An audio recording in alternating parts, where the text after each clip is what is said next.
My name is ARIEL Greenwood, and today we are at the 25th Annual Bioneers Conference, and we're just going to be talking to different people about what they care about and what they're doing about that, and especially what they think about food access and the issue of food justice. What's your favorite vegetable? My favorite vegetable is one of the traditional foods of my upbringing is a nopal, a prickly pear cactus from the Chihuahua Desert. Kale. Kale? Why kale? I make kale smoothies every morning. Kale. Definitely kale. It's a very trendy favorite vegetable. Well, I liked it before it was trendy, back in the 1980s. Favorite would be white corn and red corn and blue corn, and yeah, my family grew it, and yeah, it's just good to you, good for you. Wow, that's the corn mother, Selu. Yeah. Selu, what language is that in? That would be in Cherokee. And Tanchi in Choctaw. My favorite vegetable is corn. Corn. And why is that your favorite of all the vegetables out there? Corn is my favorite because my family has been growing corn for years. It's been passed down from my grandparents, and it comes with a lot of stories about where we come from and our origin stories, who we are as people, and as well as it heals us. It's a medicine. My favorite vegetable varies by season, but right now it's a pumpkin because it's orange, and I love to cook pumpkins. What are you excited about here at Bioneers this year? I'm really excited about the youth food sovereignty movement rooted in community that's been here since the day before the conference, building best practices for culture shift in our food system and making a lot of art and cooking together and nourishing each other and building solidarity with the other movements to recognize we're one movement. One of the things I'm excited about is I'm a homeopath, and so I'm excited about all of the different ways of finding healing from what's around us in the world.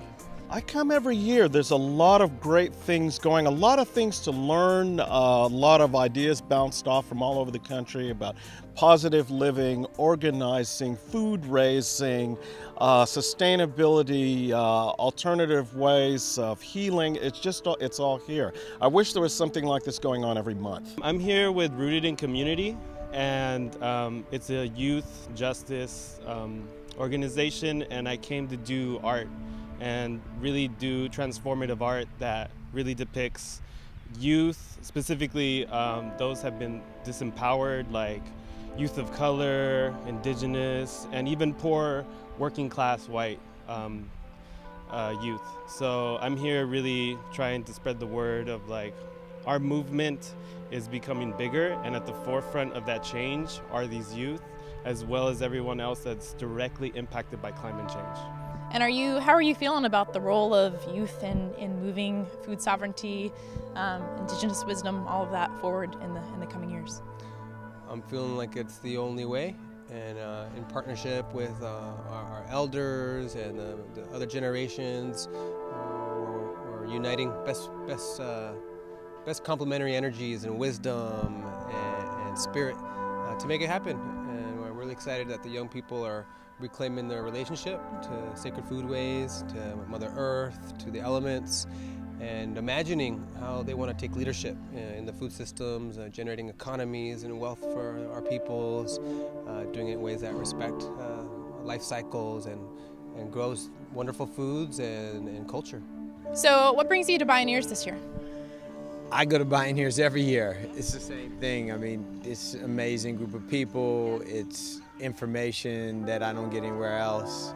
It's community. I was a locavore before anybody talked about it. I love to eat a lot of whatever is in season, and I tend not to eat any of what isn't in season. What are some ideas that you're most excited about that you're finding or touched on here at Bioneers? I'm always happy to see the Native presence continue to grow. I also am glad to see the mycology people back again. They were missing for a year because there's a lot to that in terms of even using fungi to clean the environment, to build houses. There's a lot that can be done with it. You mentioned food justice earlier. What does the term food justice mean to you? To me, food justice means eating food that is specifically culturally relevant to you, that heals you, that really speaks to you who you are as a person. And it's about reclaiming the food system as being a central part of like medicine, right?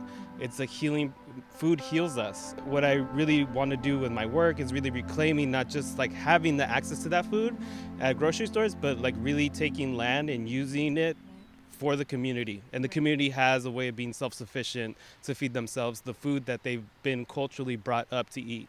My name's Effie, and I am part of Occupy the Farm. I'm an organizer and a farmer, and I am really excited about the film that's coming out on November 7th. It's going to be showing at the UA7 Theater on Shattuck in Berkeley.